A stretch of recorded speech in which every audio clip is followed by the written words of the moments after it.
B가 선택해서 줄일 수 있는 비용은 공장에서 일하는 노동자 C1, C2, C3의 임금 3,000원과 자신의 이익 1,000원이다. 여기서 자신의 이익을 줄이는 건 의미가 없다. 내가 버는 돈이 없다면 공장을 유지할 필요도 없는 것 아닌가? 공장을 운영하는 목적은 노동자에게 임금을 주기 위해서가 아니라 공장 주인인 B가 자신이 돈을 벌기 위해서다. 줄일 수 있는 비용은 노동자의 임금 3,000원이다.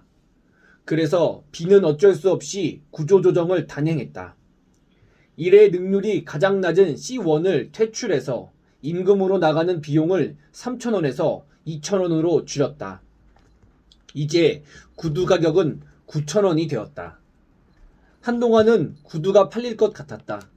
하지만 얼마 있지 않아 다시 구두가 안 팔리기 시작했다.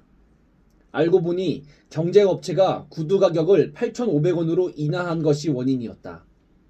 B는 눈물을 머금고 C2를 해고했다. 이제 구두 가격은 8,000원이 되었다. 그런데 예상치 못한 위기는 B가 눈치채지 못한 시장의 다른 측면에서 발생하고 있었다. 수요의 감소로 상품의 가격을 낮춰야만 하는 상황은 B에게만 해당하는 문제도 구두 산업에서만 발생하는 문제도 아니었다. 사회 전체적으로 공급 과잉의 문제는 발생하고 있었고 모든 산업에서 가격을 낮추기 위한 노동자 해고 사태가 일어나고 있었다. 문제는 노동자인 동시에 소비자라는 것이다. 해고당한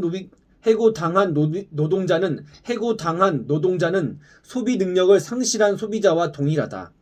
다시 말해서 사회 전체적으로 실업자가 늘어나면서 사회 전반의 소비가 줄어들 수밖에 없게 된 것이었다. 이때 소비가 줄어든다는 말은 상대적으로 공급량이 더 많아진다는 것이고 공급량을 줄이기 위해서는 다시 모든 산업에서 가격 인하 경쟁이 일어날 수밖에 없음을 의미한다. 또 가격을 인하하기 위해서 노동자를 해고해야 하고 해고된 노동자가 다시 소비 능력을 상실한 소비자가 되어 수요를 창출하지 못하는 악순환에 빠진다. 사회는 경기 침체의 하수구 속으로 회전하며 빨려 들어가고 있었다. 일자리를 구하지 못한 실업자는 늘어갔고 문을 닫는 공장과 기업들이 속출했다. 이 문제가 폭발한 것이 뉴욕 증시가 대폭락하면서 세계 경제 전체를 무너뜨린 1929년의 세계 경제 대공황이다. 공급 과잉 출발, 가격 경쟁, 구조 조정, 대량 실업, 소비 위축. 대공황을 해결하기 위해 세계 각국은 다양한 해결 방안을 모색했다. 우리는 대표적인 세 국가의 대공황 극복 방안을 살펴보려 한다.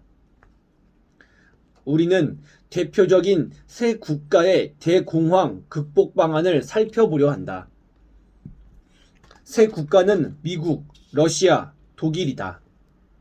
우선 미국은 뉴딜 정책을 시행한다. 뉴딜 정책은 당시 미국 대통령이었던 루즈벨트가 시행한 경제 정책으로 국가가 시장에 적극적으로 개입해서 자유시장의 문제점을 해소하려는 의지를 담고 있다.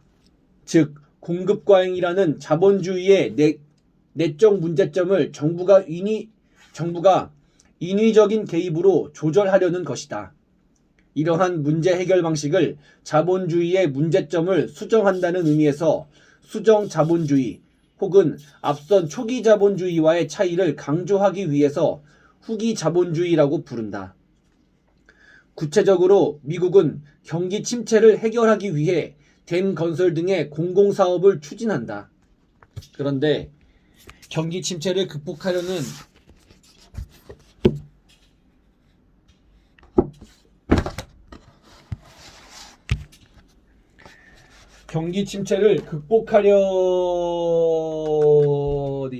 어디 있고 있었죠? 혹은 이러한 문제 해결 방식을 자본주의 문제점을 수정한다는 의미에서 수정 자본주의 혹은 앞선 초기 자본주의와의 차이를 강조하기 위해서 후기 자본주의라고 부른다. 구체적으로 미국은 경기 침체를 해결하기 위해 댐 건설 등의 공공사업을 추진한다. 그런데 경기 침체를 극복하려는데 왜 갑자기 댐을 건설하는가? 사실 미국에 댐이 더 생긴다고 해서 침체된 경기가 회복되는 것은 아니다. 댐이 목적이 아니라 댐을 건설하는 과정이 목적이다. 댐을 건설하려면 노동자가 필요하고 그들에게 임금을 주어야 한다. 그동안 일자리가 없던 노동자가 임금을 받으면 생필품을 사게 되고 사회 전반에 수요가 창출된다.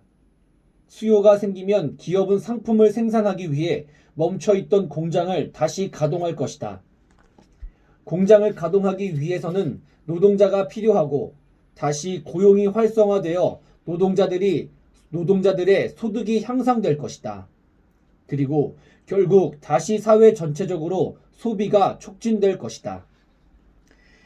실제로 정부가 시장에 개입하는 수정 자본주의는 어느 정도의 성공을 거둔다. 미국의 경기는 차츰 회복된다. 잠깐 한국 사회에 대해 생각해보면 뉴딜 정책의 사례가 우리에게 필요한 교훈인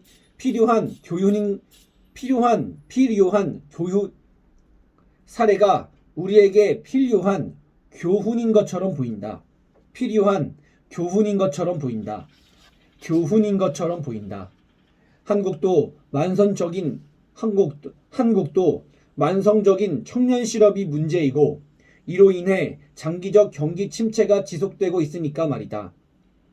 뉴딜 정책처럼 정부 차원의 공공사업으로 청년 실업 문제를 해결할 수 있지는 않을까? 매우 좋은 방안 아니겠는가?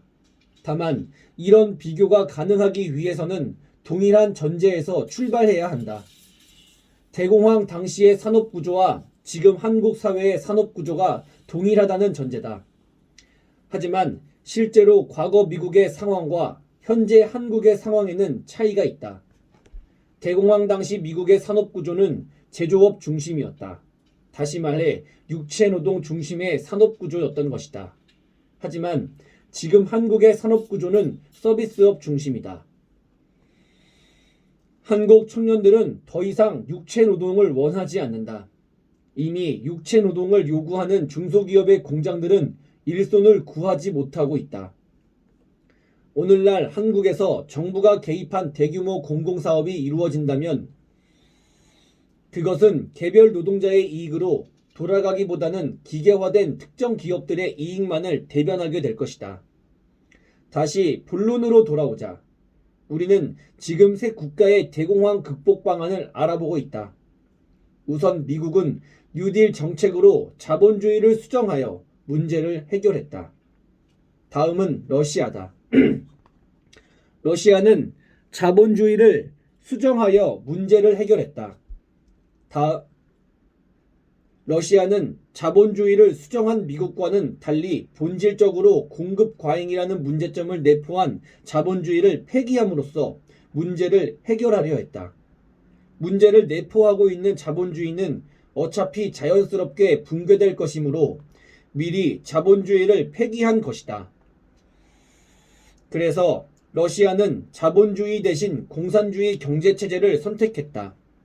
그러면서 소비에트 사회주의 공화국 연방, 즉 소련으로 명칭을 전환했다.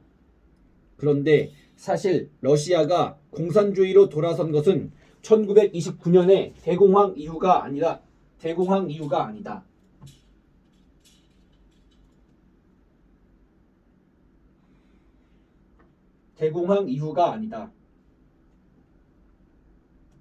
러시아의 공산주의는 1917년 러시아 혁명에서 비롯되었다. 그 후 1922년에 소비에트 연방이 성립되었다. 그러니까 러시아는 대공황 이전의 자본주의를 폐기했다. 그래서 소련은 자본주의 국가들이 대공황으로 경기 침체를 경험하던 시기에 반대로 단계적이고 점진적인 안정적 경제 성장을 이룩했다. 마지막으로 살펴볼 국가는 독일이다. 독일은 제1차 세계대전으로 인해 막대한 전쟁 배상금을 물고 있는 중에 설상가상으로 대공황까지 겹치자 국가적 파산에 직면했다. 마르크화는 휴지 조각이 되었다. 수레에 마르크화를 가득 싣고 가더라도 빵을 사기에 부족할 정도였다. 국민들의 고통과 불만은 극에 달했다. 이때 모든 독일인을 구원해줄 영웅이 나타났으니 그가 바로 히틀러다. 히틀러는 독일이 경제적으로 어려움을 겪는 것은 전쟁 배상금 때문임을 밝히고 자신이 전쟁 배상금을 물지 않게 하겠다며 독일인들을 선동했다. 그리고 위대한 독일 민족이 이렇게 초라해진 원인에 대해 철학적 견해도 제시했는데 그것은 독일 민족이 살고 있는 땅이 너무도 좁다는 것이었다. 히틀러에 따르면 각 민족은 자신의 민족성에 어울리는 영토를 가지고 있어야 한다. 영토는 곧 민족의 영혼과 직결된다.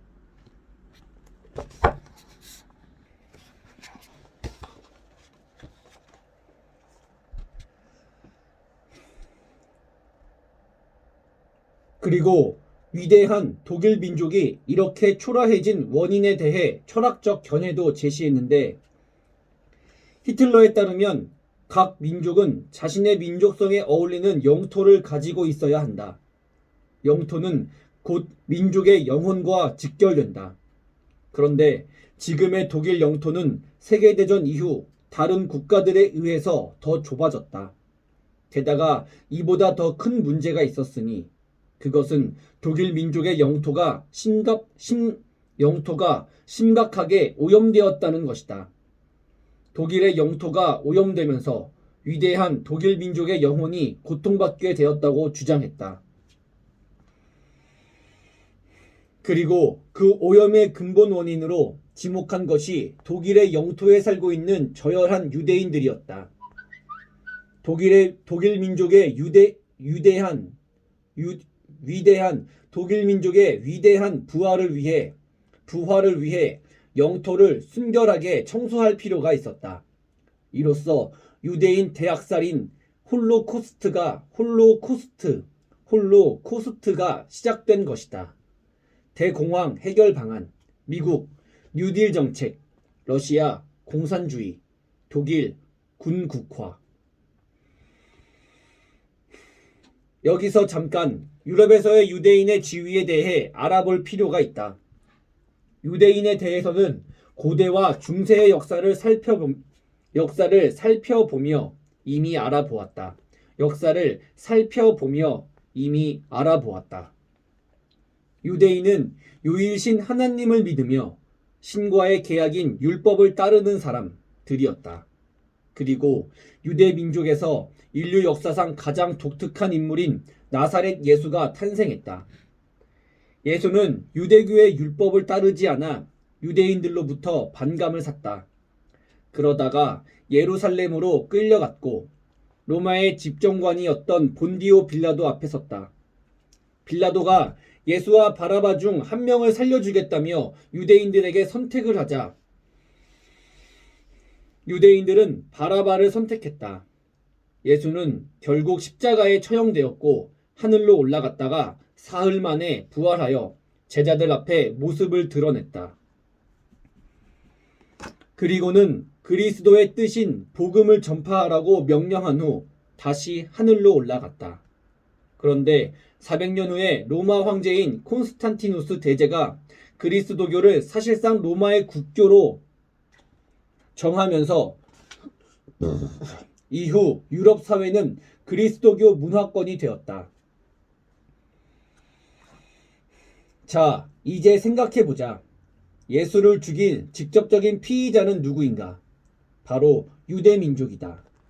문제는 이후 서구 유럽 사회가 그리스도교의 문화권을 형성하게 되었다는 데 있다.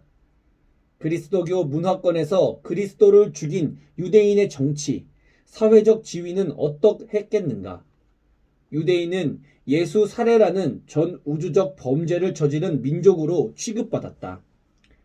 자신의 국가를 갖지도 못했으며 여러 국가에 뿔뿔이 흩어져 살면서 다른 민족의 따가운 눈총을 받아야 했다.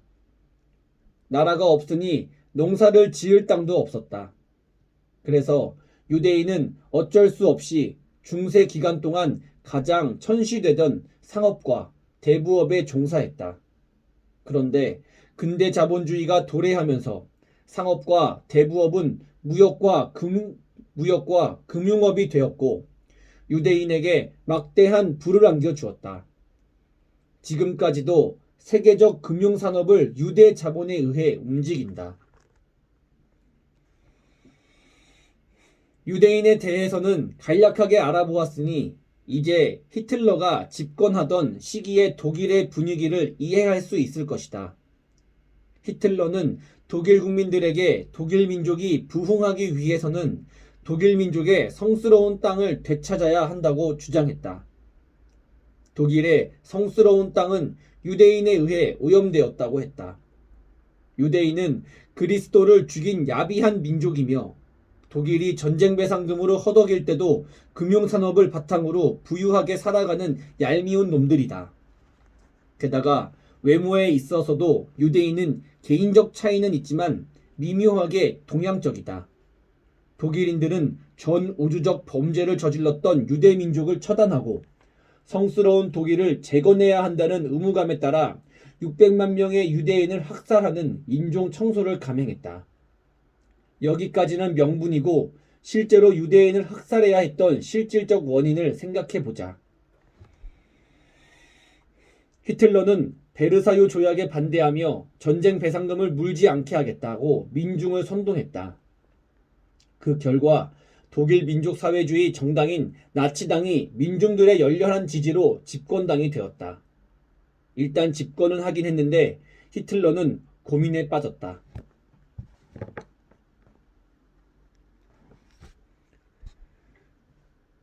민중들에게 전쟁 배상금을 물지 않게 하겠다고 장담해 놓았는데 그렇다고 영국, 프랑스와 다시 협상하자고 하기도 힘들 것 같고 방법이 없었다. 그때 좋은 생각이 떠올랐다. 다시 전쟁을 해서 이기면 되는 것 아니겠는가? 전쟁에서 패해서 배상금을 물고 있는 것이니 승리하면 배상금을 물지 않아도 되는 것 아니겠는가?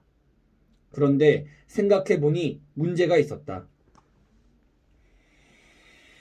전쟁을 하려면 막대한 자금이 필요한데 경제 공황과 배상금 때문에 독일의 재정이 충분하지 못했다. 영국과 프랑스에 가서 너희들과 다시 싸우려 하는데 자금이 부족하니 돈 좀 빌려달라고 할 수도 없는 노릇이었다. 한참 고민하다가 히틀러는 좋은 생각을 떠올렸다. 독일에 살고 있는 유대인들이 생각난 것이다.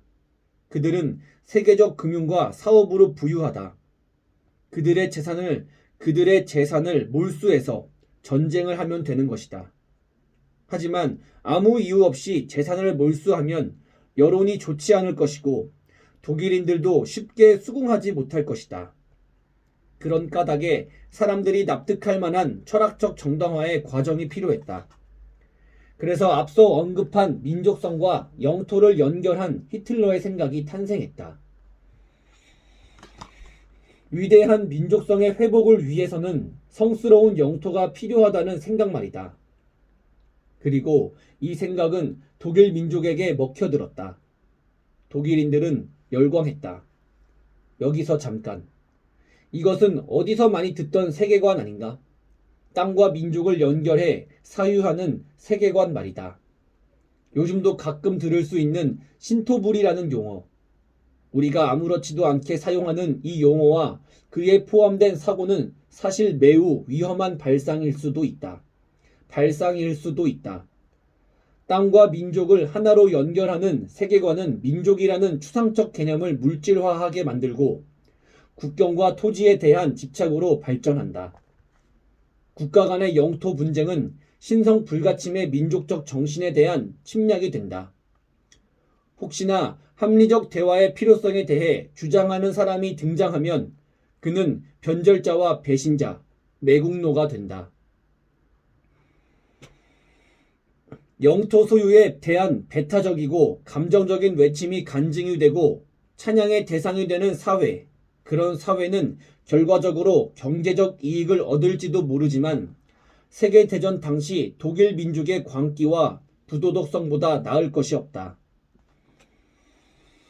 전쟁 배상금과 대공황으로 인해 위기에 처한 독일은 히틀러의 나치당을 중심으로 배타적인 민족주의로 결집하며 차근차근 전쟁을 준비한다. 이쯤에서 한 번 더 역사적 가정을 해보자. 그렇다면 만약 히틀러라는 인물이 없었다면 독일은 전쟁을 일으키지 않았을 것이고 세계대전은 없었을 것인가? 단정하긴 어렵지만 그렇지 않았을 것이다. 히틀러라는 악마가 독일을 전쟁으로 이끈 것이 아니라 독일의 민중이 히틀러라는 영웅을 요구한 것이다. 히틀러가 없었다 하더라도 독일인들은 전쟁 배상금 문제를 해결하겠다고 주장하는 또 다른 누군가를 찾아냈었을 것이다. 또 다른 누군가를 찾아냈었을 것이다. 우리는 보통 역사를 영웅사관적인 시각으로 바라본다. 영웅사관이란 평범한 보통 사람들의 능력을 초월하는 천재적이고 카리스마 넘치는 특정 인물이 역사를 이끌어가는 주인공이라고 보는 관점이다.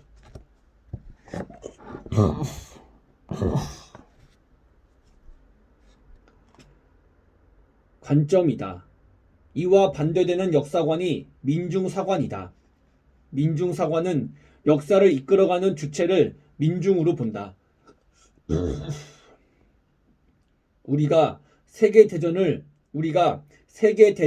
영웅사관의 시각으로 본다면 세계대전을 일으킨 사람은 히틀러가 된다. 반면 세계대전을 민중사관의 시각으로 본다면 세계대전을 일으킨 원인은 경기 침체의 고통을 극복하고자 했던 독일 민족의 의지가 된다. 영웅사관과 민중사관은 어느 것은 옳고 다른 것은 그르다기보다는 역사 해석을 다채롭게 해주는 역사사유의 두 시각이라고 하겠다. 대공황 해결 방안, 미국 뉴딜 정책, 자본주의 수정, 러시아 공산주의, 자본주의 폐기, 독일 군국화, 자본주의 유지. 지금까지 자본주의의 특성인 공급 과잉의 문제가 대공황을 불러왔으며 이를 해결하기 위한 새 국가의 방안을 살펴보았다.